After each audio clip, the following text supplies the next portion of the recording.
गुड्डू जयपुर के पास ही एक गांव में अपनी बूढ़ी माँ के साथ रहता था। वो छोटी छोटी मूर्तियां और खिलौने बेचकर अपना घर चलाता था।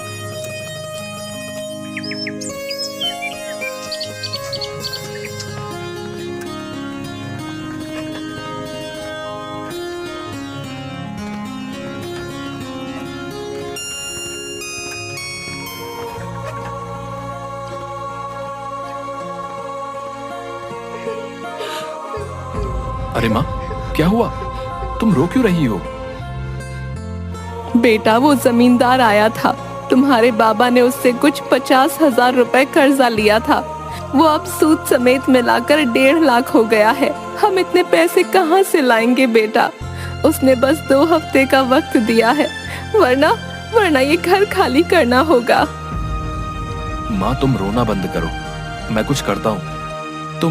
तुम फिक्र मत करो। गुड्डू परेशान सा पैसे जुगाड़ करने का रास्ता सोचते हुए बाहर निकल आता है।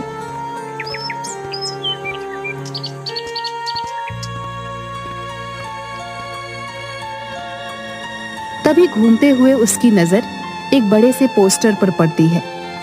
10 दिन बाद जयपुर शहर में मूर्तियों का एक एग्जीबिशन होने वाला था।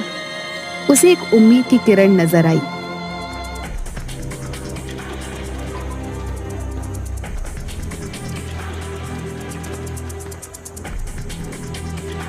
उसने तुरंत वापस लौटकर मूर्ति बनाना शुरू किया और 9 दिन की मेहनत के बाद 10वें दिन मूर्ति लेकर एग्जीबिशन में पहुंच गया। देखिए सर, ये मेरी सबसे कीमती मूर्ति है। और तुम्हें लगता है ये मूर्ति एग्जीबिशन में रखने के लायक है? पर क्यों सर, क्या हुआ? कोई कमी रह गई है क्या? कमी? गुड्डू, तुम इसे मूर्ति कह रहे हो? ये मूर्ति कहने लायक ही नहीं है। मिट्टी का कबाड़ है, कबाड़। सर, ऐसा मत कहिए। इस मूर्ति को बनाने के लिए मैंने बहुत मेहनत की है। इसे मेहनत नहीं कहते गुड्डू।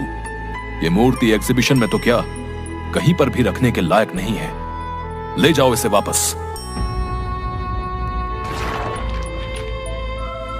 ये मूर्ति सिर्फ कचरे के डिब्बे में फेंकने लायक है। ले जाओ इसे यहां से।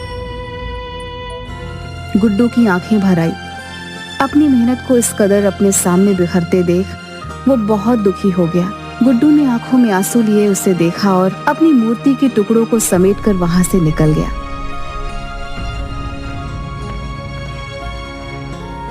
उसके जाने के बाद करण शिंदे खुद से ही बात करने लगता है। सपने हैसियत देखकर पूरे किए जाते हैं, और तुम्हारी इतनी हैसियत नहीं कि तुम इस एग्जीबिशन में अपनी मूर्ति रखो, समझे? चाहे कितनी ही खूबसूरत मूर्ति बना लो, गरीबी तुम्हें कभी ऊंचा उठने ही नहीं देगी, और मुझसे आगे तो तुम कभी नहीं निकल सकते। गुड्डू रोता हुआ बाहर चला जाता है और सोचने लगता है कि अब वो क्या करे।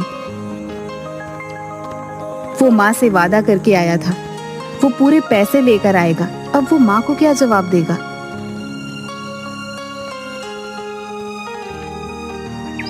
कोई फायदा नहीं हुआ इतनी मेहनत करने का, सब बर्बाद हो गया। मेरी महीनों की मेहनत बिखर गई। वो उस टूटी हुई मूर्ति को गुस्से से वहीं पर फेंक देता है और वहां से आगे बढ़ जाता है। पर कुछ दूर जाने के बाद ही वो वापस पलट कर देखता है। उसे अपनी मूर्ति से बहुत प्यार है, जैसे उसका ही हिस्सा हो। वो ऐसे कैसे उसे फेंक सकता है? चाहे जो भी हो, चाहे मैं कितनी ही बार असफल रहूं, पर मेरी मूर्तियां मैं नहीं फेंक सकता। एक दिन यही मुझे कामयाब बनाएंगी। हाँ। गुड्डू ऐसे ही उस मूर्ति को लेकर वहां से निकल जाता है। शाम हो चुकी थी। वो दूसरे शहर से यहाँ आया होता है, इसलिए फिलहाल उसके पास रहने का कोई ठिकाना नहीं होता।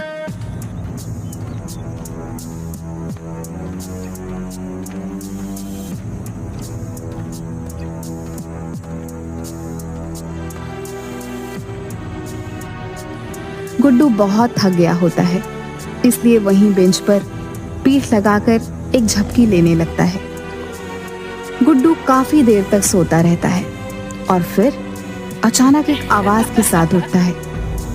कौन है? पर वहां कोई होता ही नहीं। अचानक गुड्डू की आंखें हैरान से बड़ी हो जाती हैं जब वह अपने सामने अपनी मूर्ति को देखता है। ये मूर्ति तो टूट गई थी, ये वापस ठीक कैसे हो गई?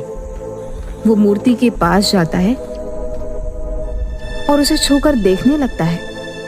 ये तो सच में पूरी हो गई, पर ये हुआ कैसे? ये तो पूरी टूट गई थी। गुड्डू अच्छे से ऊपर से नीचे तक आगे से पीछे घूमकर उस मूर्ति को देखता है और फिर अचानक खुशी से उसकी आंखें चमक जाती है।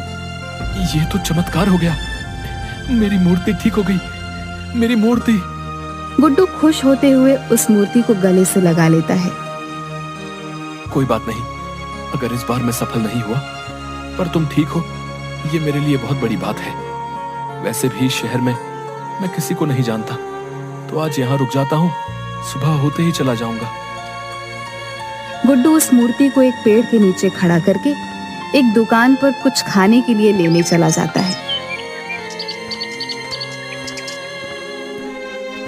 और थोड़ी देर बाद जब वो वापस आता है तो हैरान रह जाता है। मेरी मूर्ति कहाँ गई? यही तो थी मेरी मूर्ति, मेरी मूर्ति। गुड्डू वहीं खाने का सामान रख आसपास मूर्ति को ढूंढने लगता है और आसपास देखते हुए उसकी नजर पार्क के गेट पर चली जाती है, जहां मूर्ति के पास एक औरत खड़ी होती है जो ध्यान से मूर्ति को देख रही होती है।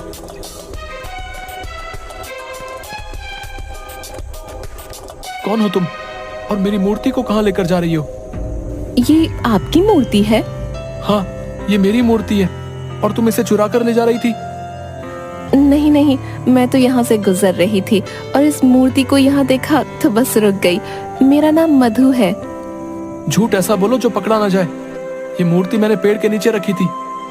पर मैंने तो इसे यहीं देखा, ये यहीं पर थी। गुड्डू उसे घूरने लगता है। भला मूर्ति खुद तो चलकर आई नहीं है, कोई इसे यहाँ लाया ही होगा ना? मुझे नहीं पता, पर आपकी ये मूर्ति बेहद खूबसूरत है। आपने खुद बनाई है?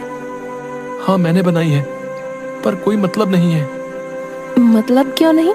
कितनी खूबसूरत मूर्ति है ये। ऐसी और भी होंगी, आप इन्हें एग्जीबिशन में क्यों नहीं रखते? कौन रखेगा मेरी मूर्ति को एग्जीबिशन में? वहाँ तो बड़े बड़े लोगों के राज हैं और मैं ठहरा छोटा सा मूर्तिकार। अरे, इसमें छोटे बड़े की बात कहाँ से आई? बात तो तुम्हारे जादू की है। कितनी खूबसूरत मूर्ति है। तुम बहुत हुनरमंद हो। तुम्हारे हुनर में ऐसा जादू है कि मूर्ति बिल्कुल जीवित नजर आती है। हुनरमंद होने का क्या फायदा जब मैं कुछ कर ही नहीं सकता? हम गरीबों की मदद कौन करेगा? ऐसा क्यों बोल रहे हो? अगर तुम बुरा ना मानो तो मैं कल होने वाले एग्जीबिशन में तुम्हारी मूर्ति को रखवाना चाहती हूँ। कल वाले एग्जीबिशन में? पर कैसे? कौन है आप? मधु ने उस मूर्ति को देखा और कुछ सोचने लगी। मैं एक मूर्तिकार हूँ। सिर्फ मूर्ति ही नहीं बनाती, बल्कि उनकी भावनाओं को भी समझती हूँ। और कल ये मूर्ति एग्जीबिशन में जरूर रखी जाएगी।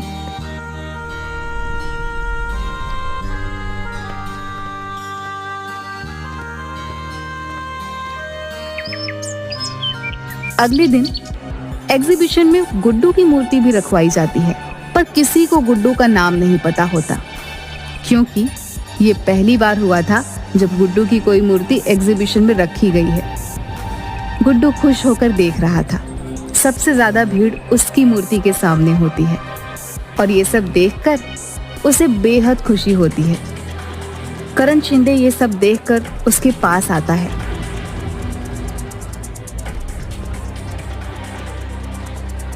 तुमसे कहा था ना, तुम एग्जीबिशन में मूर्ति नहीं रख सकते।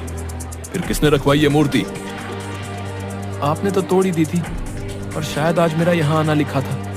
मेरी मूर्ति ठीक भी हो गई और मधु जी ने मेरी मूर्ति एग्जीबिशन में रखवा भी दी। मधु? ये कौन है? एक मूर्तिकार है, यहाँ एग्जीबिशन में है वो। शायद उनकी मूर्तियां भी हैं। यहाँ मधु नाम की कोई मूर्तिकारा नहीं है और ना ही उसकी कोई मूर्ति है। गुड्डू उसकी बात सुन हैरान रह जाता है। वो इधर उधर देखता है पर मधु उसे कहीं नहीं दिखती। वो सारी मूर्तियों को भी देखता है पर उसे कहीं पर भी मधु की मूर्ति नहीं मिलती। ये सब क्या हो रहा है? मधु नाम की कोई इंसान नहीं। फिर वो कौन थी जो कल मुझे मिली थी, जिसने मेरी मूर्ति यहाँ प्रदर्शनी में रखवाई? गुड्डू परेशान सा यहाँ वहां देख रहा था। तभी अचानक उसकी नजर अपनी मूर्ति पर चली गई। मूर्ति का मुस्कुराता हुआ चेहरा देख गुड्डू को याद आने लगा। अचानक उसकी टूटी हुई मूर्ति का जादुई तरीके से ठीक हो जाना, फिर मधु का उससे मिलना, मूर्ति का प्रदर्शनी में आना और अब मधु का गायब हो जाना। उसे याद आता है कि मूर्ति कल अपने आप पार्क के गेट के पास पहुंच गई थी। गुड्डू सारी कड़ियां जोड़ता है और उसे एहसास होता है कि उसकी मूर्ति तिलिस्मी हो गई थी। शायद ये उसकी मेहनत और लगन का नतीजा था। इसका मतलब ये सब मेरी मूर्ति ने किया है। ये तो चमत्कार है। गुड्डू खुश हो जाता है। इतनी में एक आदमी उसके पास आता है। सुनिए, मेरा नाम यश पाटिल है। मुझे आपकी मूर्ति बेहद पसंद आई है। माफ कीजिएगा, ये मूर्ति बेचने के लिए नहीं है। ओह, तो क्या आप मेरे लिए ऐसी ही कोई खूबसूरत मूर्ति बना देंगे? हैं? मेरी पत्नी को मूर्तियों का बहुत शौक है जी। मैं आपको मुंह मांगी कीमत देने को तैयार हूँ। प्लीज मना मत कीजिएगा। हाँ हाँ जरूर, मैं आपके लिए मूर्ति बना दूंगा। गुड्डू को वहाँ कई लोग उस मूर्ति की कीमत लगाने को बोलते हैं, पर गुड्डू नहीं बताता। तो वहाँ खड़े कई लोगों ने खुद उसे मूर्ति बनाने को कहा था और मुंह मांगी कीमत में खरीदने को भी। गुड्डू ने खुश होकर सबको हाँ बोल दिया था और प्रदर्शनी खत्म करके बाहर आता है। तो वहाँ दो आदमी पहले से ही उसका इंतजार कर रहे थे। सर, हमने आज प्रदर्शनी में आपकी मूर्ति देखी, पर आपने कहा वो बेचने के लिए नहीं है। अगले महीने एक स्कल्पचर एग्जीबिशन होने वाला है। क्या आप उसके लिए मूर्ति बना सकते हैं? सर प्लीज मना मत कीजिएगा। जी जरूर, मैं ये काम जरूर करूंगा।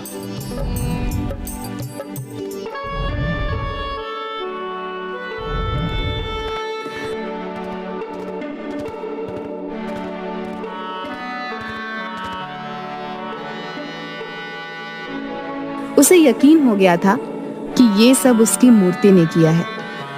वो लोग 2 लाख रुपए एडवांस भी देते हैं, जिससे गुड्डू जमींदार के पैसे चुका देता है।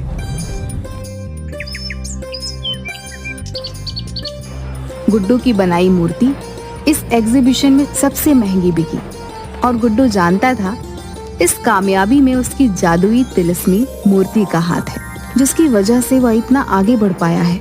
उसने आज तक उस मूर्ति को कभी किसी को नहीं बेचा, चाहे किसी ने उसे करोड़ रुपए ही ऑफर क्यों न किए हों।